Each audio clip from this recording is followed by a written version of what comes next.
Hi guys உங்களுக்காக சில முக்கியமான அப்டேட் எஸ்எஸ்பிஎல் 2025 மொதல் அப்டேட் மெயில் அது வந்து நிறைய பிளேயர்ஸ் வந்து ரிசீவ் ஆக ஆரம்பிச்சிருச்சு. அவங்க எல்லாருமே கம்மிங் சாட்டர்டே அண்ட் சண்டே வந்து ட்ரையல்ஸ் அட்டன் பண்ண போகிறாங்க. ஸோ உங்களுக்கு மெயில் ரிசீவ் ஆகலை அப்படின்னா வெயிட் பண்ணுங்கள். உங்களுக்கு கட்டாயமாக வந்து அடுத்தடுத்த ட்ரையல்ஸ்க்கு அப்போ உங்களுக்கு வந்து மெயில் வரும் அப்படின்னு சொல்லியிருக்காங்க. ஸோ ரெண்டாவது என்ன அப்படின்னு பார்த்தீங்கன்னா டைமிங். ஸோ உங்களுக்கு மெயிலே வந்து பார்த்தீங்கன்னா டைமிங் மென்ஷன் பண்ணிப்பாங்க. அதுலேருந்து ஒரு 30-45 நிமிஷம் முன்னாடியே வந்துருங்க அப்படின்ற ஒரு அப்டேட் கொடுக்குறாங்க. மூணாவது பால். அது நிறைய பேருக்கு டவுட் இருக்கிறது என்ன அப்படின்னா எவ்வளோ கிராம் வெயிட்டு, என்ன மாதிரி இருக்கும் அப்படின்றலாம் டவுட் இருக்குது. ஸோ சிம்பிளாக சொல்லணும்னா நம்ம நார்மலாக இப்போ விளையாடிட்டு இருக்க அதே 6 பால் தான் யூஸ் பண்ண போகிறாங்க. 80 கிராம் இருக்க போகுது.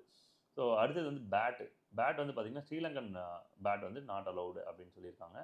ஸோ நம்ம ஊரில் இருக்கிற ஸ்கூப் பேட்லாம் வந்து நீங்கள் எடுத்துகிட்டு விளையாடலாம் அப்படின்றது தான் அப்டேட். ஸோ இதில் தான் நிறைய கொஸ்டின்ஸ் இருந்தது. அதனால் இந்த வீடியோ மேக் பண்ணியிருக்கேன். மறக்காமல் வந்து பச்சையா பாஸ்க்கு கரெக்ட் டைமுக்கு வந்துருங்க. ஒரு கலக்குங்க. Welcome to SSPL 2025. தேங்க்யூ.